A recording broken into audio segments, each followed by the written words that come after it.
Bus రాని ఆటోలు బస్సులో లెక్కదని ఆటోపదికి కుట్ర. చూడు, మేము ఆటో డ్రైవర్లను కూడా ఆదుకుందామని చెప్పిన. ఇప్పుడు ఇక్కడ నుంచి కొనసలకుంట నుంచి వరంగల్ దాకా బస్సు ఆటో పోతుందా? చిన్న ఆటో పోతుందా?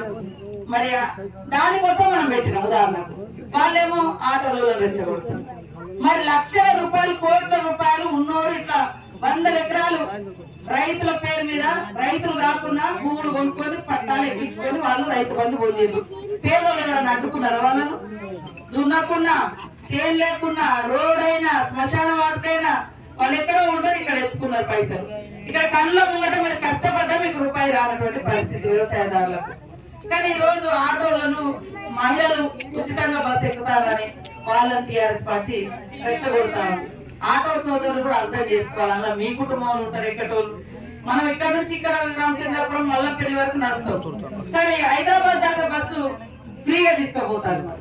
మరి చిన్నదాని కోసం ఆపితే మరి పెద్దదానికి లాస్ అవుతారు కదా. 500-600 ఖర్చు వస్తుంది బస్సుకు. మరి ఆటోలో పోలేరు కదా. అందుకనే మా ఆటో సోదరులు కూడా అర్థం చేసుకోవాలి టీఆర్ఎస్ పార్టీ కుట్రలు. వాళ్ళు 3 రోజులు కానీ అధికారం దిగిపోయి రోజు మమ్మల్ని నిలదీస్తాం అంటారు. కనీసం వాళ్ళ కుక్కకు 12 లక్షల, కేటీఆర్ కుక్కలకు 12 లక్షలు పెట్టి ఇల్లు కట్టించారు, వాటికి షెడ్లు వేసారు. వాళ్ళ ఆటలు ఆడుకోవడం కోసం 2-3 కోట్లు ఖర్చు పెట్టుకున్నారు బ్యాడ్మింటన్ ఆడడం కోసం. మన ఊళ్ళో పిల్లలకు గేమ్స్ పెడితే టీచర్లు కొంగులు బట్టి అడుకొచ్చి పాపం అక్కడక్కడ గేమ్స్ ఆటలు ఆడిచ్చారు. మనకైతే ఇల్లు రాలేదు ఇంతవరకు. కుక్కలకు మాత్రం ఇల్లు కట్టించారు ఉండడం కోసం. వాళ్ళ పాలన అట్లా. మన పాలన ప్రజల కోసం ఆలోచిస్తున్నాం. మేము ఎవ్వరం కూడా విలాసాల కోసం, సొంత ఖర్చుల కోసం, సొంత వ్యవహారం కోసం ఎవరం చూడడం లేదు.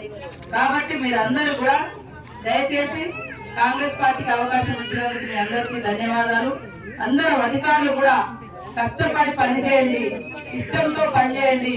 మీ ఇంట్రెస్టులు, మీ బాధలు కూడా మేము అర్థం చేసుకుంటాము. అధికారులకు కూడా జీతాలు ఎప్పుడో జీతం నెలకొకసారి రాకపోయేది అధికారులకు. 45 రోజులకు ఒకసారి జీతం, మధ్యలో 15 రోజులు ఎగ్గొట్టుడు. లాస్ట్ సంవత్సరం వచ్చేసరికి 2-3 నెలల జీతం కట్ అయ్యేది. వాళ్ళ కష్టాలు కూడా అట్లనే ఉన్నాయి. అంగన్వాడీల కష్టాలు ఇట్లనే ఉన్నాయి. చాలా ఆశా వర్కర్ల సమస్యలు అట్లనే ఉన్నాయి. ఇవన్నింటిని కూడా ఒక్కొక్కటి మేము తప్పకుండా పరిష్కరిస్తాం. మీరందరూ కూడా మాకు మద్దతుగా ఉండండి. ఇల్లు కూడా 5 లక్షలతో ఇల్లు, ఇప్పుడు ఉచిత బస్సు నడుస్తా ఉంది. తర్వాత రేపు రాబోయే నెలలో మరి మహిళలకు ఇంట్లో ఒక పెద్ద మనిషికి 2500 గ్యాస్, తర్వాత ఇళ్ళది కూడా అప్లికేషన్ తీసుకున్నాం. ఇల్లు లేనోళ్ళు ఎవరు, ఉన్నోళ్ళు ఎవరు అనేది కూడా అదంతా వడపోస్తారు.